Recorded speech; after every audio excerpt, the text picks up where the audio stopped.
Assalamualaikum warahmatullahi wabarakatuh. Perkenalkan, nama saya Mahdalena Agustin dengan NPM 2441225, kelas AKT 24A Prodi Akuntansi Universitas Teknokrat Indonesia. Di sini saya akan meresensasikan film yang berjudul Bolehkah Sekali Saja Ku Menangis. Bolehkah Sekali Saja Ku Menangis adalah film Indonesia yang dirilis pada 17 Oktober 2024 yang disutradarai oleh Reka Wijaya. Film ini mengangkat tema kesehatan mental dan dinamika keluarga, terinspirasi dari lagu Runtuh yang dinyanyikan oleh Feby Putri dan Viera Besari. Dengan durasi 102 menit, film ini menyajikan kisah mendalam tentang trauma masa kecil dan proses penyembuhan emosional. Saya akan menampilkan sedikit cuplikan dari film ini. Capek, udah pernah bahagia. Gue selalu ngekip apa yang gue rasain sendiri. Gak akan ada yang tahu kecuali diri gue sendiri. Jawab kalau ayah tanya, cabut.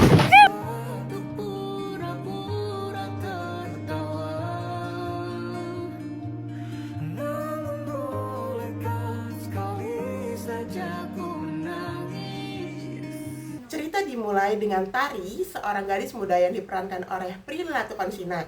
Tari hidup dalam keluarga yang penuh ketegangan. Ayahnya yang bernama Pras yang diperankan oleh Surya Saputra adalah sosok yang temperamental dan sering meluapkan kemarahan kepada ibu Tari, yaitu Devi, yang diperankan oleh Dominique Sanda, serta anak-anaknya. Dalam situasi ini, Tari terjebak dan tidak berdaya.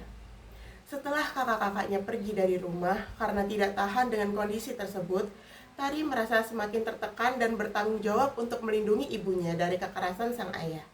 Dia berusaha untuk menyembunyikan rasa sakitnya dengan berpura-pura kuat di depan teman-temannya dan orang lain di sekitarnya. Namun, di dalam hati dia terus-menerus merasakan beban emosional yang sangat berat.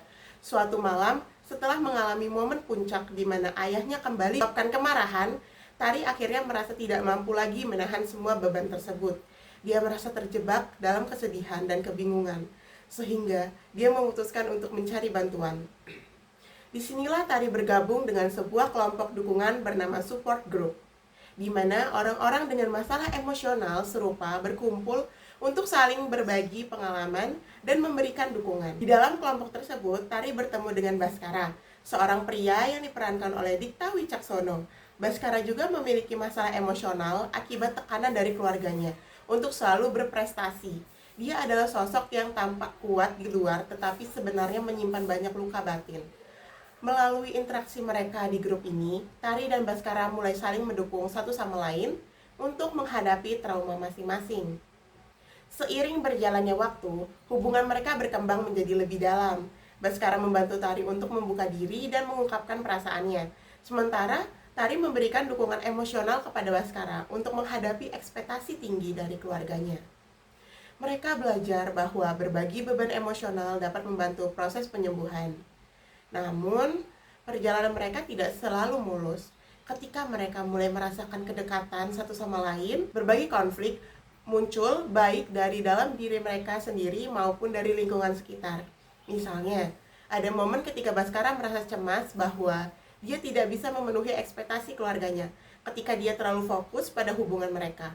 Di puncak cerita, Tari menghadapi dilema besar ketika dia harus memilih antara memperjuangkan hubungan dengan Baskara atau kembali ke rumah dan berusaha menjaga ibunya dari ayahnya yang kasar.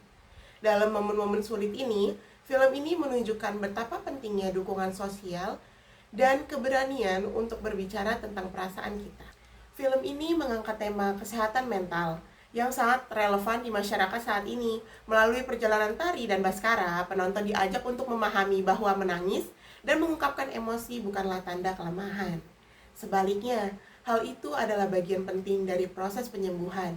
Film ini juga menekankan pentingnya dukungan sosial dalam menghadapi masalah emosional. Kelebihan dari film ini yaitu ada aktingnya yang kuat. Prilly Latuconsina dan Dikta Wicaksono berhasil membawakan karakter mereka dengan sangat baik.